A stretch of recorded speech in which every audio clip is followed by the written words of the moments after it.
कितना सुहाना मौसम है। ये ठंडी हवाएं लगता है जैसे रूह में उतर रही हैं। फिर रूही अपने घर के अंदर से अपनी छोटी बहन को आवाज लगाती है। सुनो लियाना, बाहर आओ, देखो कितनी सुंदर बारिश हो रही है। आओ ना, दोनों बारिश में भीगते हैं, आनंद लेते हैं बारिश का। उसकी आवाज सुनकर लियाना भी घर से बाहर निकल आई और दोनों बहनें बारिश में भीगने लगीं। तभी उनकी नजर सामने पड़ी जहाँ पर एक काली बिल्ली कीचड़ में बुरी तरह फंसी हुई थी। वो जोर जोर से चीख रही थी। दीदी, ये बिल्ली बारिश में कितनी बुरी तरह भीग रही है। लगता है कीचड़ में धंस गई है। इसकी चीखें बता रही है ये प्रयास कर रही है और थक चुकी है। हमें इसकी मदद करनी चाहिए।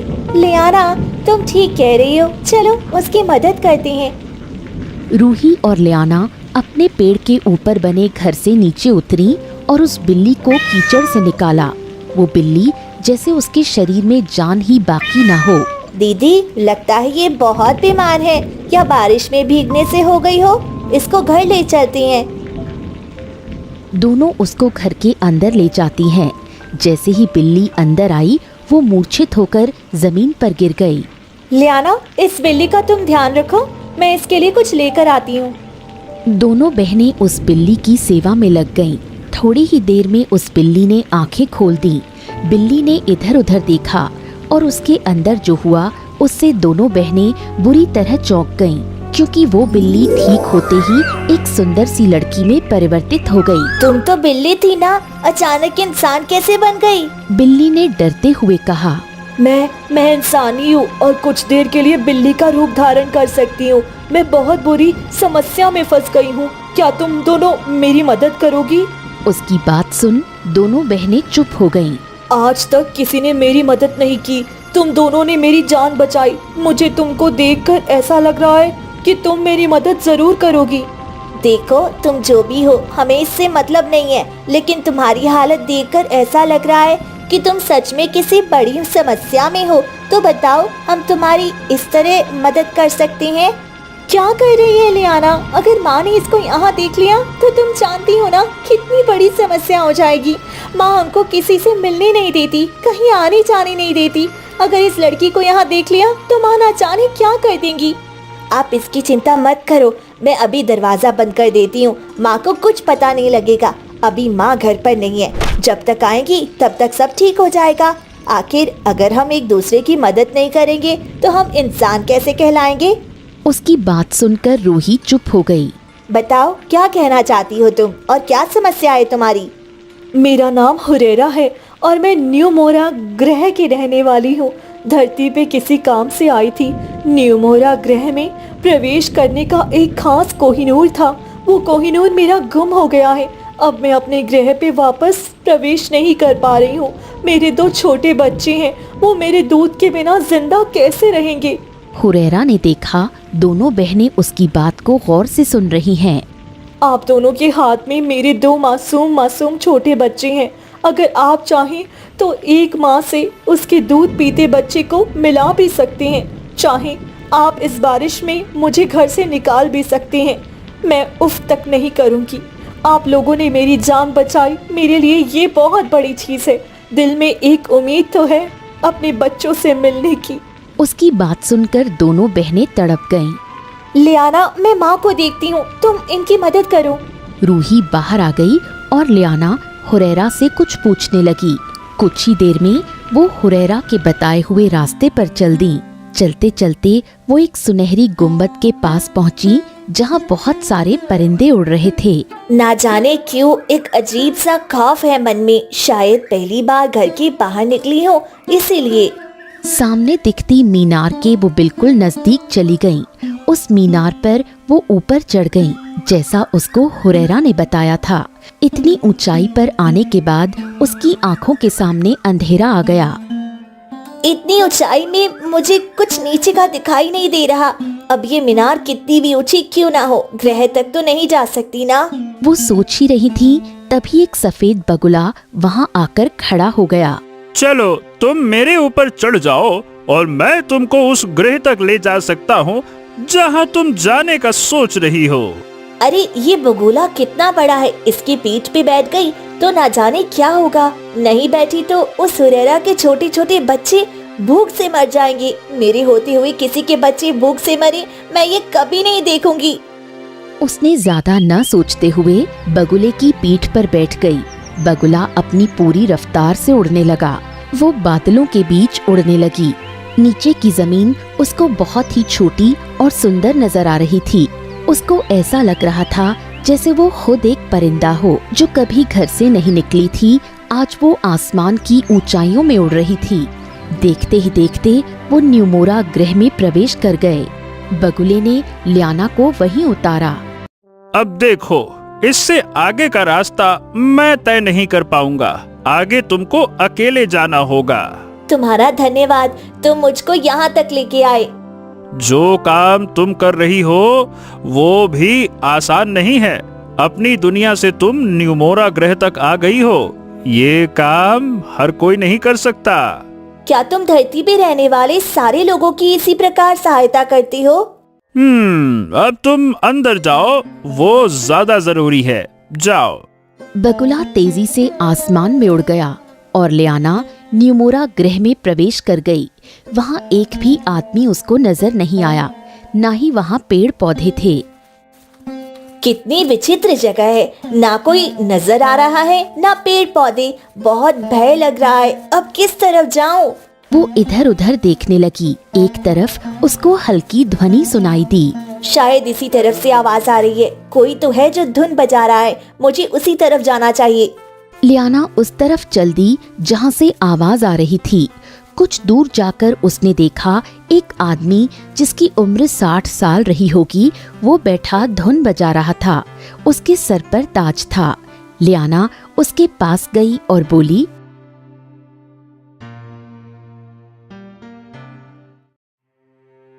क्या आप यहाँ के महाराज हैं? नहीं बालिका, मैं राजा नहीं बल्कि मालिक हूँ यहाँ का। मालिक? क्या तुम धरती लोक से आई हो? जी, आपको कैसे पता? क्योंकि धरती लोक पर राजा होते हैं और हमारे ग्रह पे मालिक। अब ये बताओ कि तुम यहाँ क्यों आई हो? इस ग्रह की एक लड़की है हुरैरा, वो हमारी धरती लोक पे फंस गई है। उसके 2 छोटे बच्चे यहाँ पे हैं क्या? आप मुझे बता सकती हैं हुरैरा के बच्चे कहाँ हैं? या आप वो कोहिनूर मुझे दे दीजिए जिससे इस ग्रह का मार्ग खुल जाए और हुरैरा अपनी दुनिया और बच्चों के पास लौट आए। आप इस दुनिया के मालिक हो ना, तो कोहिनूर आपके पास ही होगा। उसकी बात सुनकर मालिक जोर जोर से हंसने लगा। फिर रहस्यमयी मुस्कुराहट के साथ बोला, हुरैरा ने अपना काम कर दिखाया। बहुत खूब, बहुत खूब। अब तुम यहीं रहो आराम से अपने पिता के साथ। पिता? कौन सा पिता? मैं इस ग्रह का मालिक, तुम्हारा असली पिता हूँ। और हुरैरा को मैंने ही तुम्हारी दुनिया में भेजा था तुमको ले आने के लिए। तुम्हारी बहन क्यों नहीं आई? और हुरैरा कहाँ है? ये आप क्या कह रहे हैं? मुझे कुछ भी समझ नहीं आ रहा। आप पहेली मत बुझाओ, बस आप मुझे कोहिनूर दे दो ताकि हुरैरा अपनी दुनिया में लौट आए। तुमको यहाँ आने के लिए किसी कोहिनूर की जरूरत पड़ी थी क्या? क्या इस ग्रह का द्वार किसी कोहिनूर से खोला तुमने? नहीं नहीं, वो तो खुद ही खुल गया। बस एक बगुले ने मेरी मदद की। वो बगुला भी ग्रह के अंदर नहीं आया होगा। अंदर तुम अकेले ही आई हो। हुरैरा ने तुमसे झूठ बोला।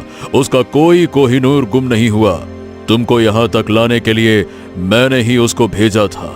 तुम चिंता मत करो, कुछ ही दिनों में तुम्हारी दूसरी बहन को भी हुरैरा यहाँ भेज देगी।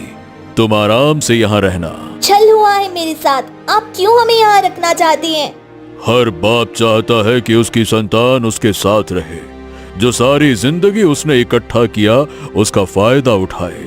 उसमें गलत क्या है? गलत तब होता जब तुम दोनों बहनों को भूलकर यहाँ रहता आराम से। माना कि बहुत वर्षों तक तुम दोनों से मिला नहीं, परंतु अब तो तुम दोनों को बुला रहा हूं ना, ताकि इस ग्रह पे तुम्हारा भी अधिकार हो। वहीं दूसरी तरफ रूही अब तक लियाना के ना लौटने से बहुत परेशान थी। हुरैरा, अब तो रात होने का आई है, अब तक लियाना नहीं आई। माँ काम से आती होंगी, उनको क्या जवाब दूंगी? तुम बताओ ना, वो कब तक लौटेंगी? हुरैरा कुछ बोल पाती तभी बाहर से लता जी की आवाज आई। रूही, लियाना, कहाँ हो दोनों? देखो मैं आ गई हूँ, जल्दी से खाना लगा दो, बहुत भूख लगी है। आज सुबह से कुछ नहीं खाया। बारिश होने लगी थी तो सोचा जल्दी काम खत्म करके बच्चों के साथ ही खाऊंगी। माँ की आवाज सुनकर रूही ने दरवाजा अच्छे से बंद किया। अब क्या होगा? अब तो माँ भी आ गई। तुम परेशान नहीं हो, उनको कुछ पता नहीं लगेगा। लता ने देखा आज उसकी बेटियां उसकी आवाज सुनकर भी नहीं आई तो उसको कुछ अजीब लगा। वो उसके कमरे के पास आकर खड़ी हो गई। अंदर से दरवाजा बंद था और किसी की हल्की हल्की आवाज आ रही थी। पैरों की आहट से रूही समझ गई कि माँ उसके कमरे के बाहर खड़ी है। हुरैरा, तुम छुप जाओ, माँ ने तुमको देख लिया तो कयामत आ जाएगी। मैं बाहर जाके माँ को संभालती हूँ, तुम यही रहना। रूही ने दरवाजा खोल दिया। जैसे ही वो बाहर आई, लता उसको घूर रही थी। क्या छुपा रही हो? नहीं तो माँ। आज तुम्हारा दरवाजा क्यों बंद था? और लियाना कहाँ है? लियाना तो लकड़ी लेने, पानी लेने। इतना बोलकर वो चुप हो गई, झूठ बोल ही नहीं पाई। तुम दोनों बहनों को इतनी आजादी नहीं दी मैंने। जो घर के बाहर जाओ, पानी लाओ या लकड़ी, तुम्हारा बस एक काम है, घर में रहो, अच्छे से अच्छा खाओ पियो, आराम करो। और इसीलिए पेड़ के ऊपर ये घर बनाया है ताकि आसानी से तुम नीचे ना उतर सको। अब ये बताओ, झूठ क्यों बोला? लता दरवाजा खोलकर अंदर गई। कमरे में हुरैरा कोने में छुपी हुई थी। हुरैरा को देखकर लता 2 कदम पीछे हट गई। ये नहीं हो सकता, तुम यहाँ नहीं आ सकती। पर अब तो आ गई हूँ और आपकी एक बेटी को वहाँ पहुँचा भी दिया जहाँ उसको नहीं जाना था। तुम झूठ बोल रही हो, मेरी बेटी वहाँ नहीं जा सकती। मेरी बेटी मुझसे पूछे बिना कुछ नहीं करती। मैंने उनको हर पल हर दिन यही सिखाया है, बस उनको मुझसे पूछे बिना कुछ ना करना पड़े।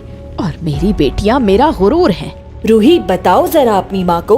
हुरैरा, माँ, क्या आप दोनों जानती हो एक दूसरे को? हाँ, बहुत अच्छे से। बताओ ना लता जी। लता पागलों की तरह हर जगह लियाना को ढूंढने लगी, परंतु वो नहीं मिली। लता जमीन पर बैठ गई, जैसे उसकी पूरी दुनिया हिल गई हो। माँ, बताओ ना, क्या हुआ? दूर हटो तुमने वही किया ना जो मैं नहीं चाहती थी। आज मेरी 19 साल की तपस्या भंग हो गई। उसकी हालत बहुत बुरी हो गई थी कुछ ही पल में, और हुरैरा रहस्यमयी मुस्कुराहट के साथ उसको देख रही थी। कोई मुझे बताएगा यहाँ क्या हुआ है? क्या तुम जानना चाहती हो क्या हुआ था 19 वर्षों पहले? तो सुनो। लता ने रूही के सामने वो सब बोलना शुरू कर दिया जो उसने 19 साल पहले कहीं दफन कर दिया था। सुबीर एक साधारण व्यापारी था, जिस वजह से उसका गुजारा बहुत ही मुश्किल होता जा रहा था। एक दिन वो गांव के एक आदमी के यहाँ कपड़ा लेकर गया। काका, आपकी पत्नी को बुलाइए ना, उन्होंने मुझे नए नए रंग की साड़ी लाने को बोला था। मैं उनके लिए बहुत मेहनत से साड़ी बना के लाया हूँ। अरे बिटवा, तुम्हारे काके का पिछले हफ्ते ही देहांत हो गया। अब घर में कोई 40 दिन तक नया कपड़ा नहीं खरीदा जाएगा। बेटा, तुम इन कपड़ों को कहीं और बेच दो। क्या? ये कैसी बातें कर रहे हो आप? काकी के कहने पर मैंने उनकी पसंद के कपड़े बनाए, लोगों से उधार लेके इन कपड़ों की रंगाई में लगाए पैसे। अब मुझसे ये कपड़े कोई नहीं लेगा। सबको उनकी पसंद के ही कपड़े चाहिए होते हैं। बूढ़े ने न कुछ कहा न सुना, अंदर चला गया। उसकी गुर्बत और मेहनत ने उसको निचोड़ कर रख दिया। वो कपड़ों की पोटली लेकर घर की ओर चल दिया। रास्ते में उसने देखा एक बूढ़ा जो आखिरी सांस गिन रहा था। शायद ये किसी मुसीबत में है। सुबीर उसके पास गया। अब बाबा, आपको कुछ चाहिए क्या? अरे पुत्र, मुझे मेरे गृह पे पहुंचना है। मेरा बगुला आज मेरी आवाज नहीं सुन पा रहा।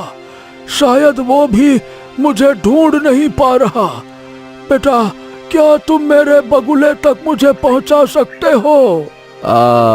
आप गृह के रहने वाले हैं, मतलब? हाँ पुत्र, मैं किसी काम से धरती पे आया था और मार्ग भटक गया। मेरा बगुला बिछड़ गया मुझसे। क्या तुम मुझे उस मीनार तक ले जा सकते हो जो छापर गांव से दिखाई देती है बेटा? छापर गांव तो यहाँ से बहुत दूर है काका, आप चल नहीं पाओगे। अच्छा, आप एक काम करो, मेरी पीठ पे बैठ जाओ, मैं आपको मीनार तक पहुंचा दूंगा। चलो आओ काका।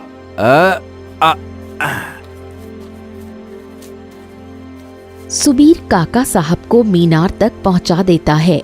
मीनार पर एक बगुला तुरंत प्रकट होता है। काका, आप कहाँ चले गए थे? मैंने आपको कहाँ कहाँ नहीं ढूंढा। हाँ, मैं मार्ग भटक गया था। ये सुबीर नहीं होता तो शायद मैं यहाँ तक आ ही नहीं पाता। अब चलो, जल्दी से चलो। काका साहब बगुले की पीठ पर बैठ गए, परंतु वो इतने कमजोर हो गए थे कि ठीक से बैठ भी नहीं पा रहे थे। सुनो मानव, तुम नेक लगते हो। काका साहब हमारी दुनिया के मालिक हैं। इनको कुछ हो गया तो पूरे गृह का संतुलन बिगड़ जाएगा। तुम काका साहब को पकड़ के बैठ जाओ ताकि वो गिरे नहीं। पकड़ो, बैठो। सुबीर ने ऐसा ही किया। देखते ही देखते वो न्यूमोरा गृह में पहुंच गए। काका साहब की ऐसी हालत देखकर सब लोग उसके आसपास आ गए। गृह का एक आदमी जो देखने में सरदार लग रहा था बोला, काका साहब, आप एक दिन का बोल के गए थे, 11 दिन कैसे हो गए और आपकी ये हालत कैसे हो गई? हाँ, मैं वहाँ पे मार्ग भटक गया था, बगुला भी बिछड़ गया था।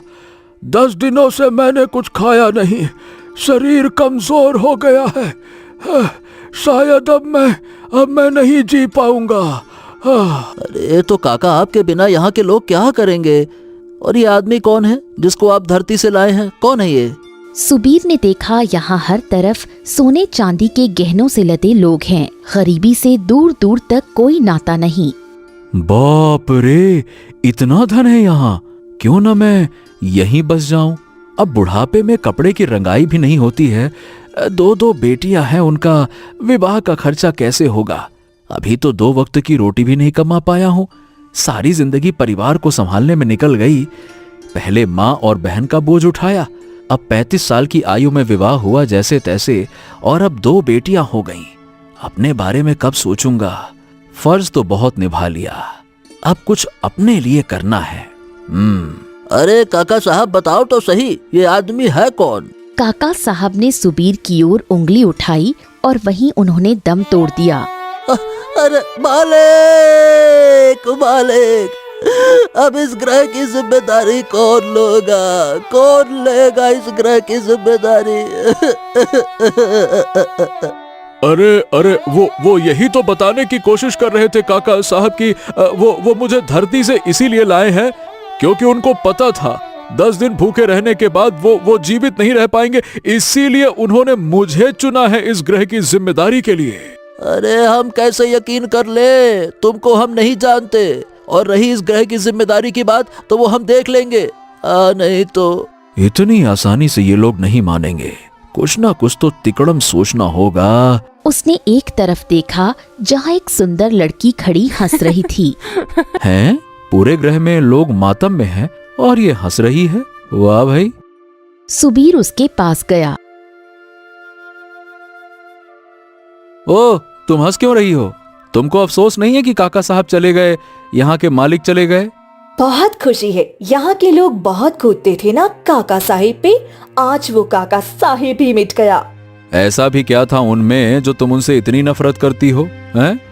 उस काका साहिब ने मुझे इस ग्रह से निकाल दिया था एक छोटी सी गलती पर। आज 12 वर्षों बाद मैं इस ग्रह पर लौटी हूँ, परंतु उसके मरने के बाद ही मैं यहाँ आ पाई हूँ। जब तक वो जिंदा था तब तक यहाँ का द्वार मेरे लिए खुला ही नहीं, आज एक पल में खुल गया। फिर तुम रहती कहाँ थी? भटकती रहती थी सहराओं में।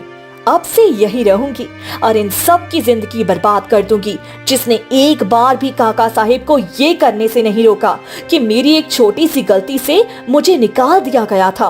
ओ, तो क्या तुम और मैं साथ में मिलके इन लोगों को सजा दें? क्यों? तुम कौन हो और क्या मकसद है तुम्हारा? इंसान हूँ, पृथ्वीलोक से आया हूँ और काका साहब की जगह लेना चाहता हूँ। ठीक है, वैसे भी मुझे किसी की जगह तो नहीं चाहिए, परंतु ग्रह के लोगों को हर पल खौफ में कटे, ये मैं चाहती हूँ। तुम नियम से बिल्कुल नेक नहीं लगते। तुम यहाँ के मालिक नहीं बने तो कोई और बनेगा, फिर वो मुझे दोबारा निकलवा देगा। इसलिए तुम ही बन जाओ और वादा करो मुझे नहीं निकलवाओगे, बदले में मैं तुम्हारी मदद करूंगी। और इस तरह दोनों ने मिलकर उस ग्रह पर कब्जा जमा लिया। सुबीर को कोई भी काका साहब की जगह देने के लिए तैयार नहीं था। वो लोग अपने ही गम में डूबे हुए थे। तभी हुरैरा ने एक बिल्ली का रूप धारण किया। देखते ही देखते आसपास इतनी धुंध हो गई कि कोई किसी को नजर नहीं आ रहा था। अरे ये क्या, बाप रे, इतनी धुंध कहाँ से आ गई? अब हो, ये धुंध आंखों में भर रही है। अरे कोई तो जाके पता करो कि ये क्या हो रहा है। पता करो, जाओ। सरदार जी, क्या पता करें? कुछ दिखाई दे तो पता करे ना। इस धुंध से आंखें जल रही हैं, शरीर पिघल रहा है। कौन है? सामने आओ। क्यों कर रहे हो ये सब? जैसा बोलती हो वैसा करो। सुबीर को यहाँ का मालिक बनाओ और मुझे इस दुनिया में वापस लौटना है। कोई मुझे बाहर नहीं निकालेगा। ये तो हुरैरा की आवाज है। वही हुरैरा जिसने मालिक के खिलाफ जाकर इस ग्रह को पार कर दिया था। कोई भी आज तक मालिक के सिवा इस ग्रह को पार नहीं कर पाया, और हुरैरा ने किया था। हम तुमको माफ नहीं कर सकते। तो फिर ठीक है, मरो सब के सब। कुछ ही देर में शोरगुल सुनाई देने लगा। हुरैरा, बंद करो ये सब। हमें नहीं पता कि तुम्हारे पास ये शक्ति कहाँ से आई या फिर तुमने हासिल की है धरती से, परंतु जो भी तुम्हारी शर्त है हम मानने को तैयार हैं। देखते ही देखते वो धुंध गायब हो गई। सुबीर को ताज पहनाया गया और बिल्ली का खौफ उस ग्रह पर आग बनकर बरसने लगा। 19 वर्ष बीत गए। उस ग्रह के लोग अब बिल्कुल खामोशी से सुबीर और हुरैरा के गुलाम थे। एक दिन हुरैरा ने सुबीर से कहा, मैंने सरदार को बात करते सुना है। इस ग्रह पे हर 20 वर्ष बाद मालिक बदलता है और उसको मैं या तुम नहीं रोक सकते। ये जो सुनहरी झील है जादुई झील है। इसका पानी हमको जला के राख कर देगा। यदि अब हमने मनमानी की तो लोगों को हम रोक सकते हैं, खौफ बिठा के, जादुई झील को नहीं। और फिर अब क्या करें? इतने वर्ष यहाँ रहा, अपनी पत्नी बच्चों से दूर, और अब बुढ़ापे में जब 60 साल का हो गया तो कहाँ जाऊंगा? ये कमजोर पड़ते हाथ पांव साथ नहीं दे पाएंगे। क्या तुम्हारी कोई संतान भी है? हाँ, मेरी 2 बेटी है। फिर तो कोई चिंता ही नहीं है। तुम ये ताज अपनी बेटी को दे सकते हो। काका साहिब की तो कोई संतान नहीं थी, परंतु तुम्हारी संतान होगी तो सारी जिंदगी सत्ता तुम्हारे हाथ ही होगी। परंतु वो धरती पे रहती हैं। मैं लेके आऊंगी नए मालिक से। तुमसे ज्यादा खतरा मुझे है। यहाँ के हर इंसान के दिल में मैंने खौफ भर दिया है। अब ये लोग मुझे यहाँ से निकालने का उपाय खोज रहे हैं, और दुश्मन को कभी कमजोर नहीं समझना चाहिए। सबसे बड़ी बेवकूफी होती है ये। मैं जा रही हूँ तुम्हारी बेटियों को लेने। हुरैरा धरती पर आई और लता जो अपने काम पर जा रही थी वहीं उसका सामना हुआ। तुम्हारा पति तुम्हारी बेटियों को सोने का तख्त देना चाहता है। तुम एक काम करो, मेरे साथ चलो और बाकी की जिंदगी सुकून से गुजारो। बूढ़ी हो गई हो, कब तक बूढ़ी हड्डियों पे जुल्म करोगी? मैं जानती हूँ मेरे पति को सोने का तख्त कैसे मिला। मैं भी एक अघोरी की पुत्री हूँ। मुझे मेरे पति की पल पल की खबर है। और रही बात मेरी बेटियों की, जैसे मैंने उनको पति के बिना 19 साल पाल लिया मजदूरी करके, वैसे ही आगे पाल लूंगी। मुझे आदत है शरीर को घिस के रोटी खाने की। हुरैरा गुस्से में आ गई। उसने बिल्ली का रूप धारण कर लिया और चारों ओर एक धुंध फैल गई। लता मूर्छित होकर गिर गई। तभी वहां अघोरी प्रकट हुए। उन्होंने आंख बंद करके कुछ पढ़ा। हुरैरा दुम दबाकर भाग गई। हुरैरा, लता और रूही आमने सामने।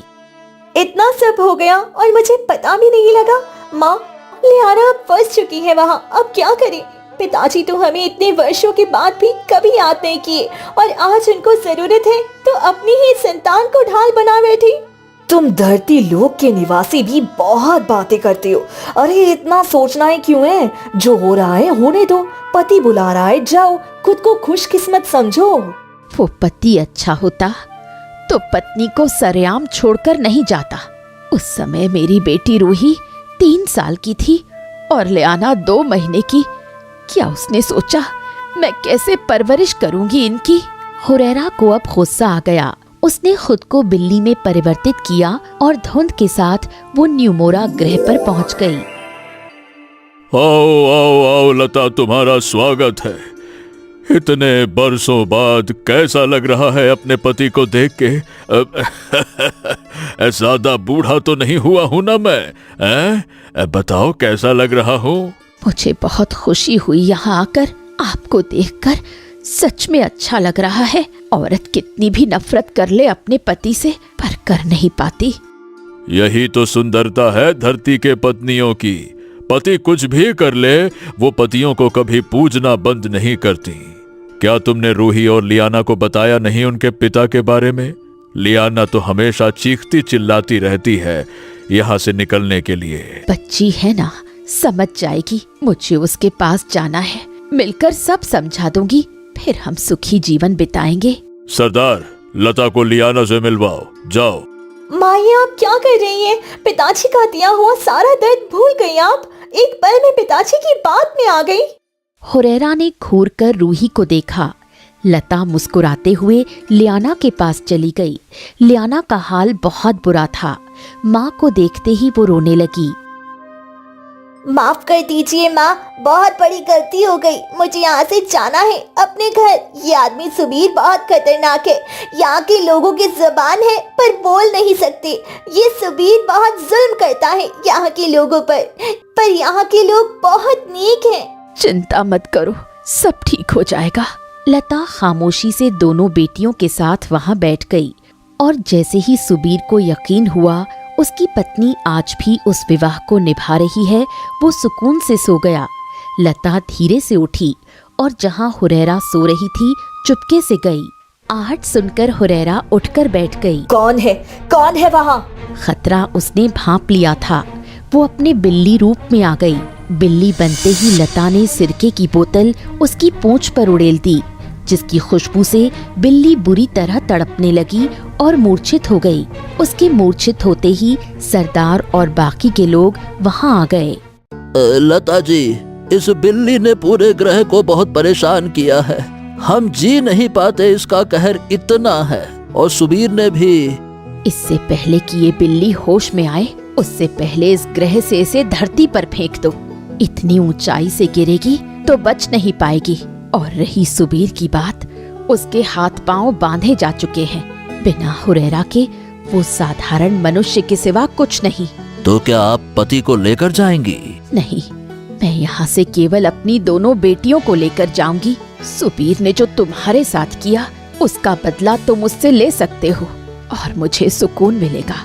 जब पल पल उसको उसकी सजा मिलेगी, उसको उसकी मौत की सजा पल पल देना, उसको आसान मौत मत देना।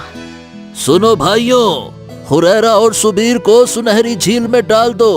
वो झील इनको हर दिन मौत से बदतर जिंदगी देगी और मौत भी नहीं आएगी। चलो। कुछ ही देर में सुबीर और हुरैरा को झील में डलवा दिया गया और लता बगुले की पीठ पर बैठकर अपने घर वापस आ गई।